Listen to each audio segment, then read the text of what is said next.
இந்த படம் யாருக்கெல்லாம் ஃபேவரட்னு கமெண்ட் பண்ணுங்க. கோவம் அப்படிங்கிறது ஒரு நல்ல விஷயம் தாங்க. ஆனா அதை நம்ம எப்ப எங்க எதுக்காக பயன்படுத்துறோம் அப்படிங்கறதுல தான் புரட்சியும் இருக்கு, வீழ்ச்சியும் இருக்கு. நம்ம கதையோட ஹீரோ பாபி எங்க தப்பு நடந்தாலும் அதை தைரியமா தட்டி கேட்கிறவரு.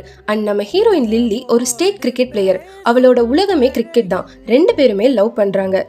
பொறுமையா பேசி சால்வ் பண்ற விஷயத்த கூட யோசிக்காம சண்டை போட்டு பெருசாக்கிடுவாரு அவரோட கோவத்தால. அப்படி ஒரு காலேஜ் சண்டையில நம்ம ஹீரோவை ஆள் வச்சு உயிர் போற அளவுக்கு அடிச்சிருப்பாங்க. நம்ம ஹீரோயினோட அண்ணாவும் இதே மாதிரி ஒரு சண்டையில தான் இறந்திருப்பாங்க. அதனால ஹீரோக்கும் ஏதாச்சும் ஆயிடும் அப்படின்னு பயப்படுறாங்க.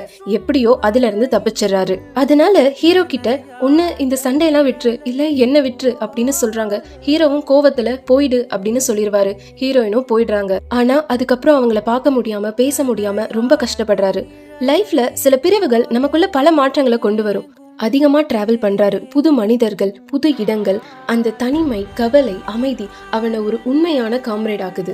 3 வருஷம் கழிச்சு 2 பேரும் மீட் பண்றாங்க. ஹீரோயின் ஹாஸ்பிட்டல்ல இருக்காங்க ஒரு ஆக்சிடென்ட்னால அப்படின்னு ஹீரோக்கு தெரிய வருது. ஹீரோயின் மறுபடியும் கிரிக்கெட் விளையாடணும், அவங்களோட ட்ரீமை அச்சீவ் பண்ணணும்னு நினைக்கிறாரு. அவங்கள டிராவல் பண்ண வச்சு மறுபடியும் அவங்கள நார்மல் ஆக்குறாரு. பட் ஹீரோயின் கிரிக்கெட் பத்தி பேசினாலே அந்த டாபிக்கை அவாய்ட் பண்றாங்க. அப்பதான் ஹீரோக்கு உண்மை தெரிய வருது.